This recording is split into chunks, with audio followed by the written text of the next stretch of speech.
Vamos falar sobre a guerra entre Rússia e Ucrânia. Vladimir Putin colocou no domingo as forças nucleares de seu país em alerta especial, que é o nível mais alto. A gente vai falar sobre essa questão específica sobre as armas nucleares com Chico Whittaker, ele que é membro da Coalizão por um Brasil Livre de Usinas Nucleares. Ele é integrante da Comissão Brasileira Justiça e Paz e cofundador do Fórum Social Mundial. Seja bem-vindo, Chico. Bom dia.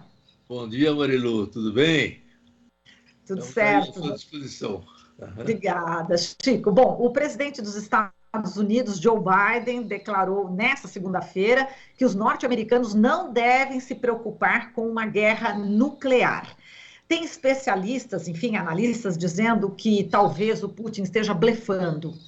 Como é que a gente interpreta essa declaração do Vladimir Putin? Enfim, como é que você vê essa declaração do Joe Biden, esse momento dessa ameaça em relação às armas nucleares, Chico? Olha, o problema nuclear lá na Ucrânia, há dois tipos de problemas que se colocam. O problema das armas nucleares e o problema das usinas nucleares. São duas coisas diferentes. Agora, de fato, em relação às armas, eu acho que o mínimo de bom senso de qualquer um dos dirigentes teria que dizer isso que ele está dizendo e teria que fazer isso que ele está fazendo. Porque qualquer enfrentamento nuclear entre países é o fim do mundo. Entendeu? Porque não se dá, digamos, você joga umas bombas no outro, e não é jogar umas bombas. As bombas atualmente, depois de todo o período de corrida armamentista que houve durante a Guerra Fria, até anos 90, por aí, de aprimorar bombas, foi inacreditável. Bombas de Hiroshima e Nagasaki são bombinhas atualmente. Quer dizer, se tem à disposição bombas muito mais poderosas. Por exemplo, só para dar um exemplo, a Rússia tem uma bomba atômica chamada Satan II, tem esse nome, né? Que destruiria a França inteirinha. Uma bomba. Agora, você imaginou o poder que tem essas bombas. Então, se um joga uma bomba no outro, o outro vai responder, e não é que vai responder depois, responde quase automaticamente. Quer dizer, quando saiu de um lado, e agora, antigamente, no tempo de Hiroshima e Nagasaki, eles levavam essas bombas em aviões, né? Aquele famoso B-59 que subiu em cima de Hiroshima, depois não era bem lá, etc. Depois achou, jogou bomba. Agora não é mais isso, é míssil. E os mísseis não precisa de avião, eles jogam também bomba, tem submarino que está com bomba por aí cruzando, e tem aviões permanentemente carregados com ogivas que estão, por via das dúvidas, sobrevoando o mundo, entende? Mas para lançar uma bomba, no caso de uma guerra, é míssil. Então joga um míssil. Na hora que joga o primeiro míssil, o outro já fica sabendo que saiu o míssil. Então ele joga também. Joga contra o outro. Então se jogam mísseis e essas bombas, quando caem, elas destroem enormemente. E destroem não somente cidades como Hiroshima, e todo mundo viu fotos da cidade totalmente destruída, mas destrói tudo. Destrói o sistema de eletricidade, destrói estradas, destrói barragens. Quer dizer, é uma verdadeira arrebentação geral do mundo. E as pessoas, evidentemente, nisso morrem, eu não diria centenas de milhares, agora milhões de pessoas. Então, os cálculos que as pessoas técnicos fazem sobre essa questão são, digamos, eles nem querem pensar na possibilidade de que a Rússia lance os Estados Unidos. Porque, detalhe, não são todos os países do mundo que têm, são 6 ou 7 países que têm bombas. Agora, a maior parte das bombas está nas mãos, exatamente 90% das bombas que existem, de estoque de ogivas que existem, está na mão dos Estados Unidos e Rússia. Então, estão os dois contendores aí que têm a maior parte de bombas. E é nesse nível, entendeu? É um nível que arrebenta, acaba com a Europa, e depois para nós aqui, estamos longe da Europa, não, atinge também, porque toda essa destruição destrói meios de comunicação, destrói transporte, destrói tudo. Ou seja, literalmente o fim do mundo. Então, por isso é que eles têm que dizer e têm que fazer, não tem perigo de arma. Detalhe, aí pelas tantas, quando a Rússia era a União Soviética, e a Ucrânia fazia parte da União Soviética, a Rússia, a União Soviética, Moscou, digamos, tinha bombas estocadas na Ucrânia. Quando acabou a União Soviética, a Ucrânia devolveu essas bombas que tinha para a Rússia. Então, em princípio, a Ucrânia não tem bomba nenhuma com ela. Mas nunca se sabe como é que são essas coisas. A desinformação é a principal característica da questão nuclear. Desinformação. Então, nunca se sabe. E o Putin, numa das declarações dele, ele deixou entrever que talvez a Ucrânia tenha. Aí o risco aumenta muito, porque aí um cidadão da Ucrânia resolve que vai jogar uma bombinha. E as bombas existem. Esse tipo de bomba, numa guerra nuclear, tem dois tipos, né? Tem a bomba tática e a bomba para valer.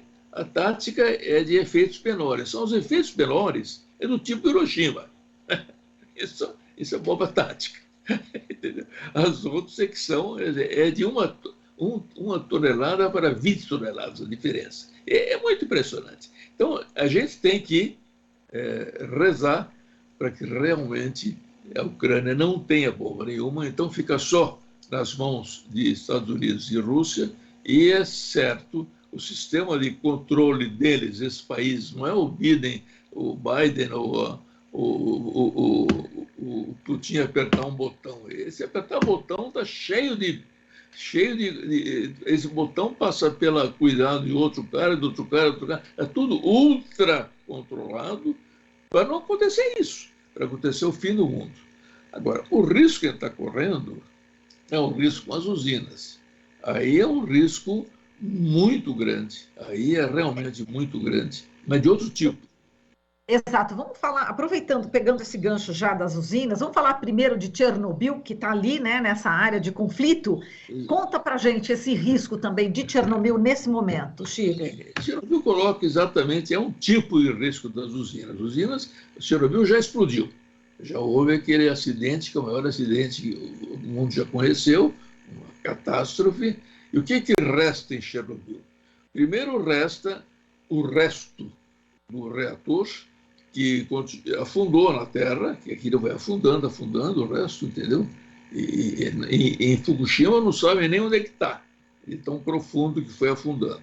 E em cima disso, um monte de peças, de pedaços de radioatividade que foram isoladas. A primeira medida que se tomou quando houve o acidente, em cima dele, foi o que estava visível ali, pedaços soltos, eles tinham que retirar, jogar de cima. Aliás, tem uma cena muito impressionante disso. Soldados subiam em cima da usina, onde havia pedaços mil, né, que tinham que ser eliminados, e não podiam ficar mais do que 2 minutos lá em cima, né? Podiam ficar 2 minutinhos para tirar e descer. Aí subiam outros soldados. Porque o cara e esses que entraram subiram, apesar de todo o escafandro que eles tinham para subir, muitos deles morreram nessas operações. Jogava de cima para baixo e embaixo os que estavam embaixo enterravam. Esse conjunto de coisas, o que fizeram logo de cara, antes de chegar nesse ponto mesmo? Helicópteros jogaram toneladas de concreto, de areia em cima para cobrir aquilo tudo. E construíram em cima daquele resto de usina, né, construíram o que eles chamam de um sarcófago. Um sarcófago para impedir que saísse radioatividade dali e fosse atingir as pessoas. Aí começa o risco. Você entende? É diferente de uma bomba, de uma explosão. Uma explosão faz um barulhão, evidentemente, aquele fogo geral, mas a radioatividade não. Ela é invisível. Você não vê, você não sabe se está saindo. Você só sabe se tem radioatividade com aparelhos que meçam o nível de radioatividade que existe no ar. Então, digamos, para evitar que essa radioatividade que ninguém percebe atingisse as pessoas, foram feitas primeiro em Chernobyl. Taparam com concreto e areia, fizeram um sarcófago. Detalhe, esse sarcófago durou 20 anos, mas depois de 20 anos começou a vazar radioatividade. Então tiveram que construir um segundo sarcófago, que eles chamam de sarcófago, uma segunda construção em cima daquela massa escondida, enorme, que custou um dinheiro cavalar construir isso aí, vários anos, a tal ponto que a Ucrânia, que era que tinha que construir, que o Chernobyl está na Ucrânia, na beirinha de Belarus, um pouquinho ali na fronteira. Então, Belarus foi também uma área muito atingida. Entendeu? Mas, então, fizeram isso. Um segundo sarcófago enorme, que se espera que não vaze. E aí começa o problema. O que está acontecendo em Chernobyl? Já vieram notícias, meio confirma, não confirma, etc., que tinha se elevado o nível de radioatividade em Chernobyl. Onde em Chernobyl? Chernobyl está cercada de uma área totalmente interditada à presença humana, de não sei quantos quilômetros quadrados, um negócio muito grande, porque toda aquela região foi atingida pelos ativos da usina pela explosão. A explosão, o que ela fez? Primeiro, destruiu tudo, mas segundo, dispersou no meio ambiente partículas radioativas. E essas caíram, né, nas árvores. Ao cair nas árvores, cai na folha, desce para a raiz, descendo para a raiz, vai lá para o fundo, nasce em outro lugar. Ou seja, é um desastre a radioatividade. Esse é um grande perigo das usinas. Elas brincam com uma coisa muito perigosa. Então, essa coisa caiu, então decretaram, tanto em Chernobyl como em Fukushima, uma chamada zona de exclusão. A zona em que não pode ir seres humanos, só pode ir gente extremamente protegida, escafandro quase para entrar na zona e ficar um pouco de tempo só, etc., porque ali o perigo é grande. Então, essa zona de exclusão, nessa zona é que estão falando que aumentou o nível de radioatividade no ar.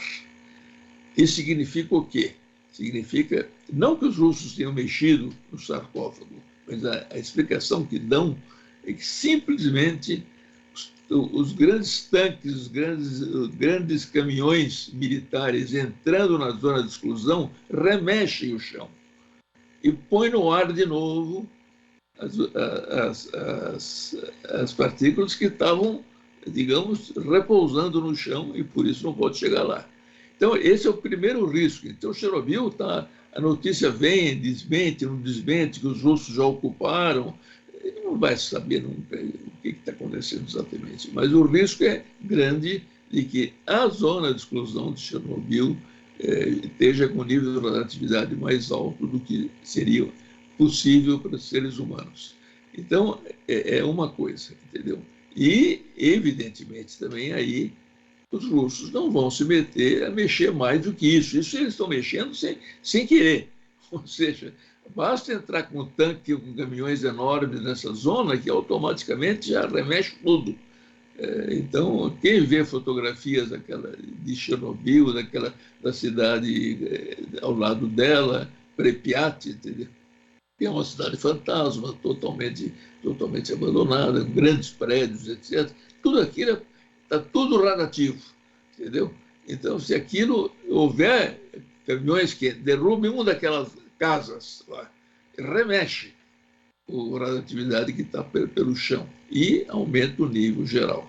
Mas fica restrito a essa zona e a gente supõe que quem quiser entrar lá, se os russos entrarem lá, não vão mexer o tal de sarcófago, que já o primeiro vazou depois de 20 anos, e aí vão fazer vazar o segundo. Aí é um desastre daqueles, entendeu? Mas é de um tipo invisível para a população.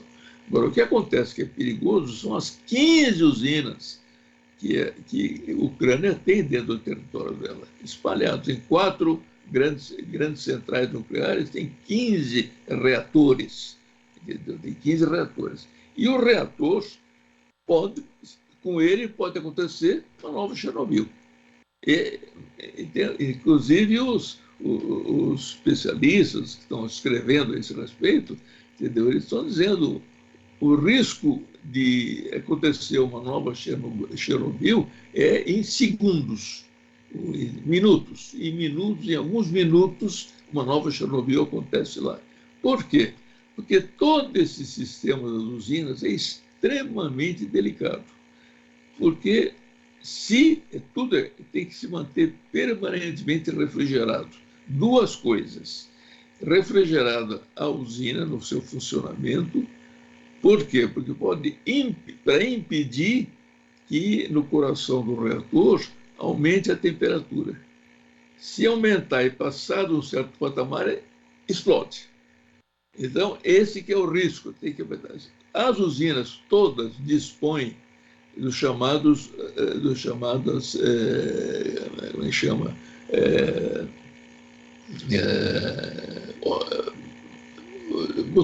Motores diesel. Né?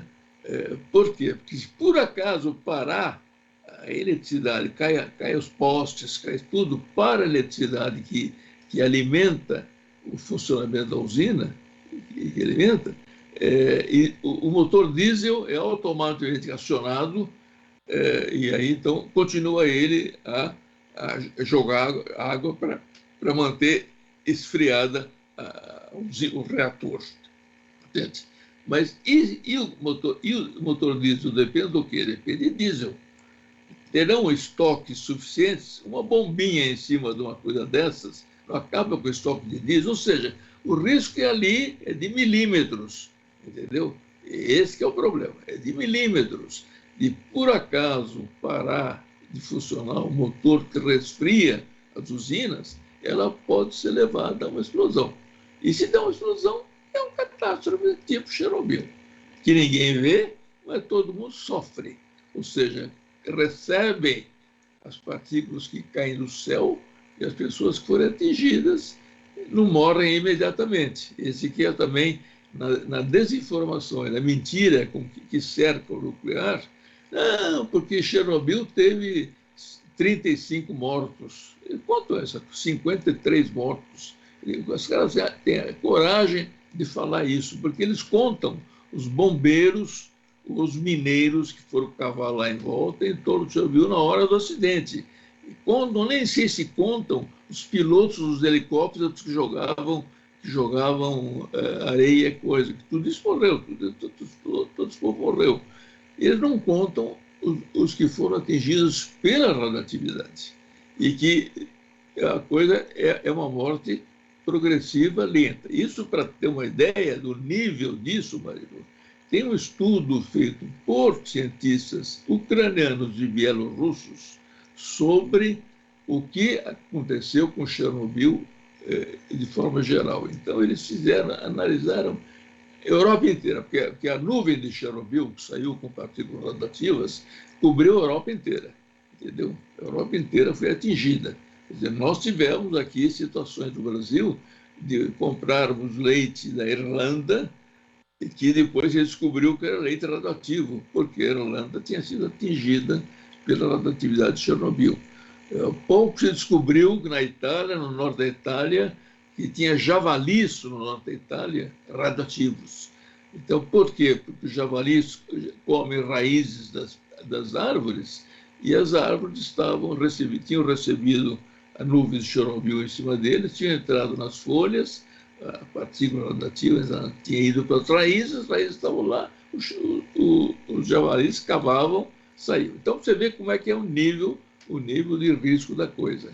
Então, o que acontece? Se por acaso acontecer de parar uma usina porque uma intervenção desse tipo, entende? Uma bomba que caia na usina, né? Porque então, ela joga bombas do outro lado, tiro do outro lado, alguém erra o tiro, entendeu? E atira em cima da usina, e a usina ela não para de funcionar como usina e começa a funcionar como um troço quente que vai explodir. Então, eles dizem a possibilidade de um segundo Chernobyl, a partir da própria Chernobyl, ou a partir de qualquer das 15 usinas que existem na coisa, existe. São os próximos disso. Então, é preciso haver um acordo, imaginou esses acordos em tempo de guerra, né? Precisa haver um acordo que esses territórios são sagrados. Aqui não se pode mexer.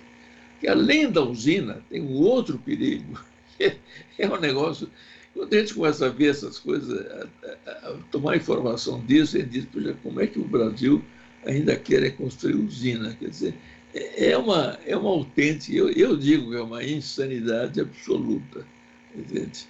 Então, querer construir no Brasil é querer trazer, ter no Brasil, esses riscos todos. Entendeu? Então, outro grande risco das usinas é o combustível usado das usinas. O que é o combustível usado? São toneladas de partículas radiativas. Porque o urânio, quando a usina funciona pela fissão do urânio, quebra o urânio. Quando o urânio quebra, ele se transforma em outro elemento radioativo, tão radioativo ou mais do que ele, entendeu? Que passa a ser o combustível usado. Mas, além do combustível usado pela fissão do urânio, tem uma parte do que se chama combustível usado, que é o plutônio. O plutônio não é pela fissão do urânio.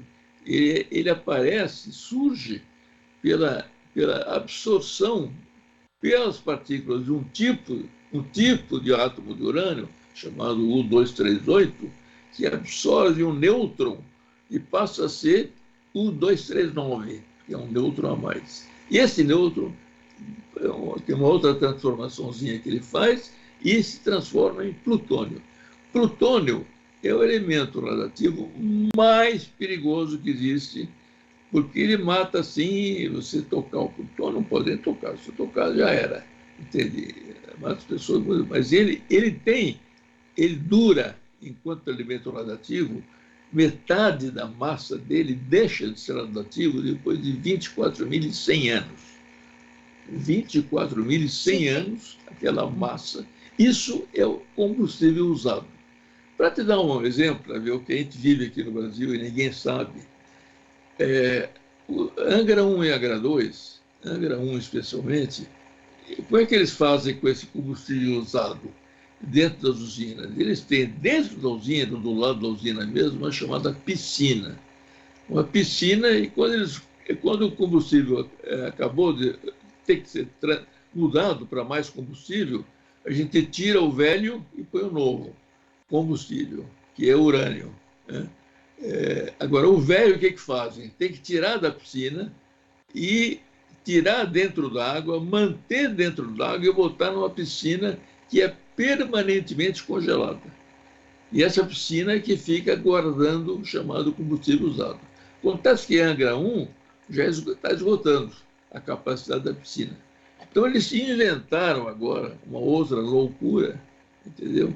Que foi construir em Angra, na praia, onde estão as usinas, as chamadas unidades de armazenamento a seco. Quer dizer, acham que podem tirar dessa piscina e levar para as unidades que têm as características que permitiriam que elas ficassem a seco. Então, tem toneladas de urânio em Angra esperando algum acidente, que pode acontecer. Que pode acontecer, olha, Marilu, que pode acontecer simplesmente com o mar. Se o mar subir o nível e chegar nessas coisas, como está previsto com as mudanças climáticas, essas unidades serão atingidas. Se elas forem atingidas, aquele urânio sai todo. E aí, então... Oi. Desculpe, eu estou indo longo demais. Não, é que a gente... é que a gente tem uma outra entrevista, o nosso querido Rodrigo ainda vai fazer a entrevista e o jornal está terminando, eu preciso encerrar nesse momento, mas eu te agradeço muito aqui a presença, viu, Chico? E com certeza até uma próxima. Para fechar, o grande risco são as 15 usinas e a guerra atingir essas usinas. Aí realmente, a Ucrânia, pelo menos, vai sofrer muito, e nós também, porque isso vai espalhar pelo mundo todo. Tá certo? Tá certo. Obrigada, Chico. A gente falou com o Chico Itaker, membro da Coalizão por um Brasil Livre de Usinas Nucleares, integrante da Comissão Brasileira Justiça e Paz e cofundador do Fórum Social Mundial. Forte abraço, Chico. Beijo. Até mais. Você está ouvindo Jornal Brasil Atual. As notícias que os outros não dão.